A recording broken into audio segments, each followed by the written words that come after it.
BNP মহাসচিব মির্জা ফখরুল ইসলাম আলমগীর বলেছেন, সংস্কার ও নির্বাচন বিষয়ে রাজনৈতিক দল ও গোষ্ঠীর দায়িত্ব হবে ধৈর্যের সাথে আলোচনা করে সমস্যাগুলোর সমাধান করা। আলোচনার মাধ্যমে গ্রহণযোগ্য একটি সমাধান বেরিয়ে আসবে বলেও আশা প্রকাশ করেন তিনি।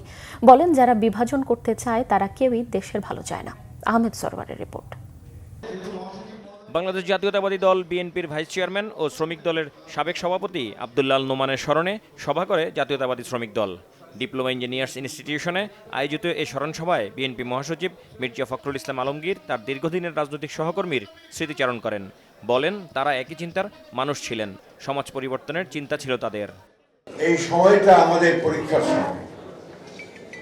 আপনারা নিশ্চয়ই লক্ষ্য করেছেন, দেখছেন, পত্র পত্রিকা, টেলিভিশন, টক শো সবকিছু দেখছেন কেমন একটা অস্থিরতা চলছে। বেশ কতগুলো নির্ধারিত বিষয়গুলোকে আমরা অনির্ধারিত করে ফেলছি, অনিশ্চিত করে ফেলছি। আজকে সংস্কার, নির্বাচন, এই কথাগুলো সাধারণভাবে অনেক বেশি উচ্চারিত। সকল রাজনৈতিক দল, গোষ্ঠী, সকলের দায়িত্ব হবে অত্যন্ত ধৈর্যের সঙ্গে সমস্যাগুলো আলোচনার মাধ্যমে সমাধান করা। আমরা আমাদের প্রস্তাবগুলো দিয়েছি। আমরা বিশ্বাস করি যে একটা আলোচনার মাধ্যমে একটা সত্যিকার অর্থে সকলের কাছে গ্রহণযোগ্য একটা সমাধান বেরিয়ে আসবে। দেশ ও জনগণের স্বার্থে সবাইকে একজোট হওয়ার আহ্বান জানান বিএনপি মহাসচিব। যারা এই সময়ে একজন ত্যাগী ছাত্র নেতাকে হত্যা করতে পারে, তারা নিঃসন্দেহেই বাংলাদেশের এই পরিবর্তনের আন্দোলনের সঙ্গে তারা কোনো মতেই সঙ্গে ছিল না।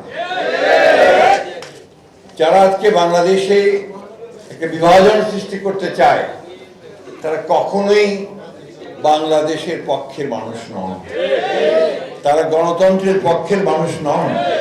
আলোচনায় আব্দুল্লাহ আল নোমানের রাজনৈতিক সহযোদ্ধারা বলেন, শ্রমজীবী মানুষের ভাগ্য পরিবর্তন করা গেলেই তার প্রতি সঠিক শ্রদ্ধা জানানো হবে।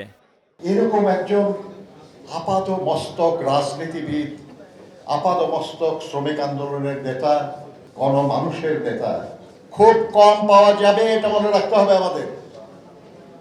আমরা সবাই তার মতো না, হতে পারি না, কিন্তু আমাদের এই কথায় তার কি হবে? আর এখন উনি তো আজ আমাদের মাঝে নাই।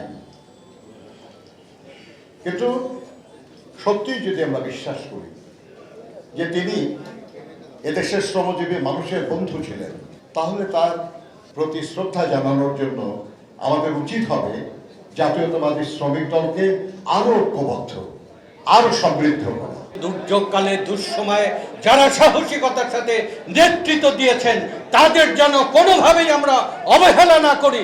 এক শোষণ, বঞ্চনা, বৈষম্যহীন, উন্নত বাস উপযোগী বাংলাদেশ আমরা গঠন করতে চাই। নেতারা বলেন, আব্দুল্লাহ আল নোমান মানুষের মনে বেঁচে থাকবেন তার কর্মের গুণে। আহমেদ সরওয়ার, বাংলা ভিশন, ঢাকা।